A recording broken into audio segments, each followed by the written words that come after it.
Okay, so what I'm going to do is take out spontaneous generation. If you saw the last goldfishing, the last test draws, you know it was of course it was the first one, but maybe think it's going to be underwhelming in this deck. So I'm actually going to take it out, and since I did see a sacrifice outlet, I'm going to put this Colt Clamp back in, because even with the buffs, if my creatures are say a 3/3 and I give them +1, -1, making it a 4/2, if I send the creature to the high market, if I Goblin Bombardment, if I sacrifice it at Muncher's Cause, Helm of Possession, if it's a squirrel token, then Chatterfang's ability. So I do have some sacrifice outlets.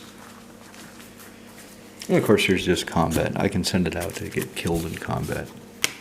Either connects or it gets blocked and dies and I get cards. Alright, so let's see what this... Opening, I got Elspeth Trail again. Land produces nothing. Garden of Faith. Okay, so I've got no green, I've got no white, and I don't have enough black for that. I'm in great shape. Okay, so let's get rid of Army of the Damned for right now. Don't need it.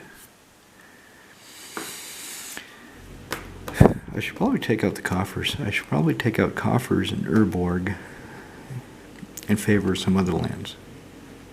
Really, that makes the most sense, doesn't it? I don't need them in this deck. I've got Gaia's Cradle.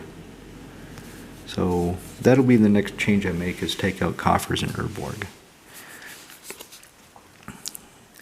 Probably don't need him now, but since he's in my hand, I am tempted to keep him. So I don't have to try to go find him or hope I draw him later. Let's see what I get. Hey, Nature's Lore. Great, and I still have no green. So there's my opening hand.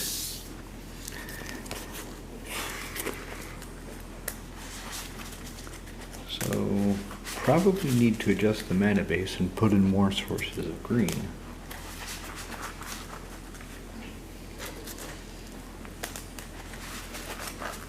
Or just accept that I'm playing a 4-color deck and that's the way it is, and I just need to suck it up and take it as it comes. Right, so what's my first draw? No Into Procession. I've got no white. So I've got all these cards, and I do not have the colors to produce the mana they require. I've got that, and that makes nothing. So let's get the Blood Crypt down. I'll play it tapped. Okay, take my turn on tap. Draw. At least we got the red. Let's play Swamp.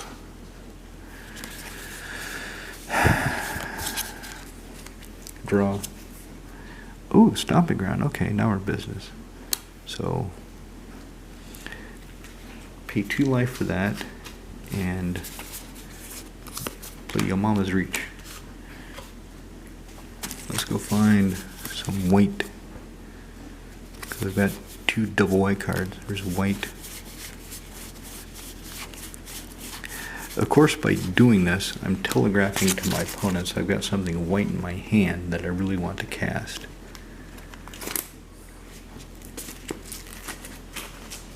Because otherwise I'd be trying to balance it out. Probably trying to get another green, but I've got 2 black now, I've got 2 red. I've got 1 green. So 1 white will go in my hand, 1 will go into play. Tapped. So I can't do anything else. So next turn, draw, Champion of Lamhold, and I've got 1 green. Play my land, but I don't have to have just 1 green. I can play Nature's Lore.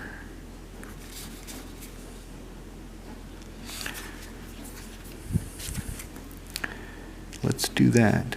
So green, white, Nature's Lore, go get a dual land that produces green, Do I want the taiga or the bayou? Let's get the taiga because I'm looking at it and it'll save time.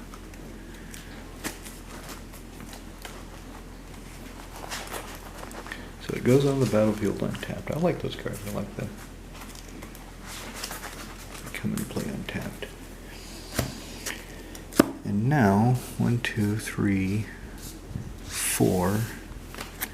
I'll play the Anointed Procession. I'll get that out because I could play Elspeth Tyrell next turn. That neg 2 does the tokens, not plus, like I was stupidly thinking before. My opponents do their stuff. I get ready for mine. Untap. Draw. Hey, windswept heath. Good, now we're talking. Okay, so white. 1, 2, 3, kind of doesn't matter. Play Elspeth Tyrell. Neg 2 her, so she's only got 2 loyalty. And I get 6, because of a procession I get 6 1/1 white soldiers. So now if I get Skull Clamp, I'm actually in business. Because I don't have the buff. I don't have anything that makes them bigger. So let's start my turn. End of my opponent preceding me turn. I will Windswept Heath. Just go for the bayou because I can find it easily.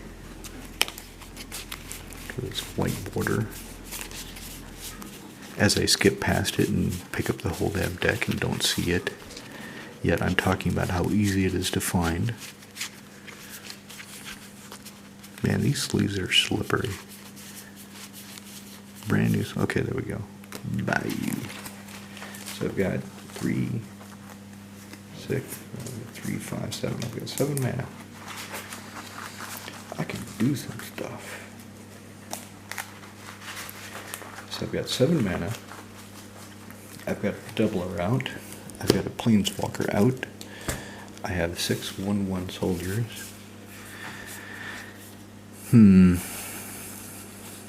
I've got some protection, so I need to keep 2 white up for that. Could play Cabal Coffers, but it's not. I'm taking Coffers and Urborg out there. I don't need them in this deck. It's becoming quite apparent. So I will play black, red, green for Balin the Haymaker.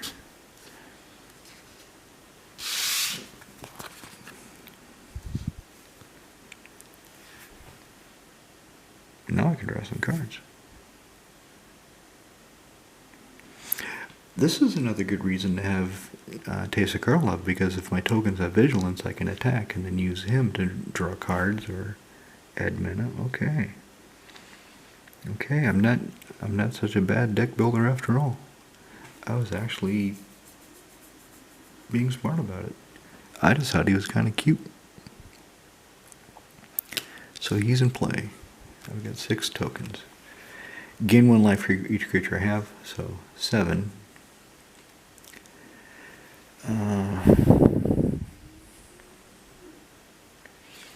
Do I want to play Saskia or do I want to hold up Guardian of Faith? Because my board is getting kind of scary. What I can do... Yeah, so I would pass the turn. I think I would pass the turn, depending on the board state. I'm just simulating that I've got opponents. I don't know what the hell they're doing because I can't see them. They're phased out. At the end of the opponent preceding me, I will tap the 6 tokens and draw 2 cards. Oh, I got Doubling Season. Oh, that's nice. Dibble.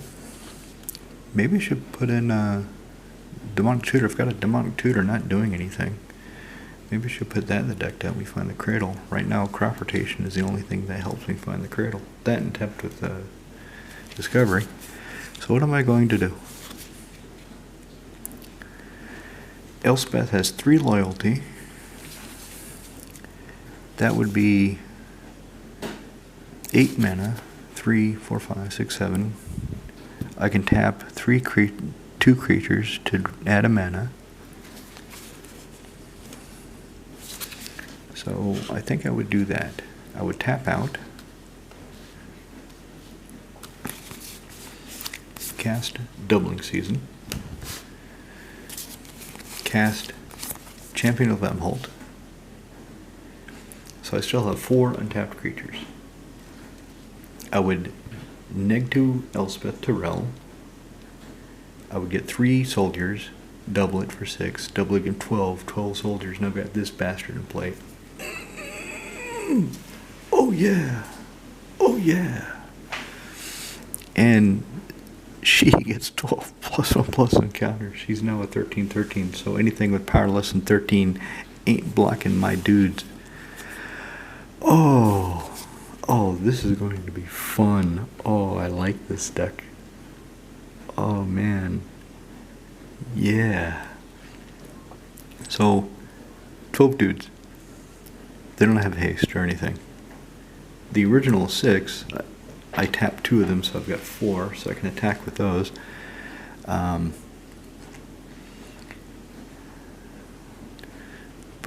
tap, see, I would need to tap 8 of them. So if I tap 8 of the ones that came into play, I could play Saskia. I can name somebody that I want to punish. I've still got 4 available attackers. They're all 1/1s.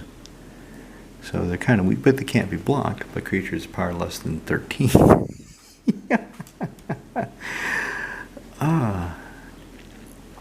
So name somebody I want to punish, and then attack somebody that's kind of open. So attack a Saskia. She doesn't actually have to attack.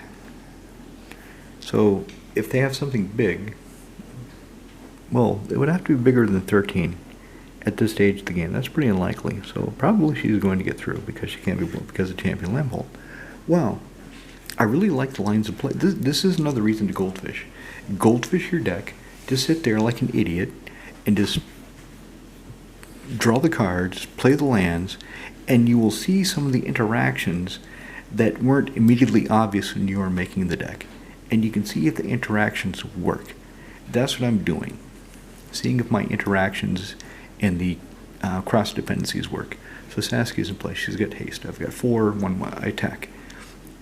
I would do 7 points of damage to somebody. And then I would do 7 points of damage to somebody else because my creatures would get through. And then I've still got these, the 12 -8, so I've still got 4. So at the end of somebody's turn, I can tap 3 of them to draw a card and get Sky Shard Claim. Nice. But I would do it at the end of the turn because I might have needed to tap those creatures to cast Guardian of Faith and protect my board. Alright, and my battery's going to die soon. So Elspeth will just do 1 more draw. So she's got 1 loyalty, she's got 13 counters, draw a card, Path of Ancestry, just play it, and attack, or draw cards. So this is cool. I like this. I hope you enjoyed it, and I really want to know what you think. Which of my card choices, which of my lines of play do you not agree with, and you think you've got something better? Now remember, if you recommend a card, you have to tell me what to cut for it. You can't just blame, oh, this card's great, this card's an auto-include. Well, yeah, no shit, but what do I cut for it? Tell me what to cut. That's the hard part. Do the hard part if you're going to make a recommendation. And don't forget to lick and subscribe.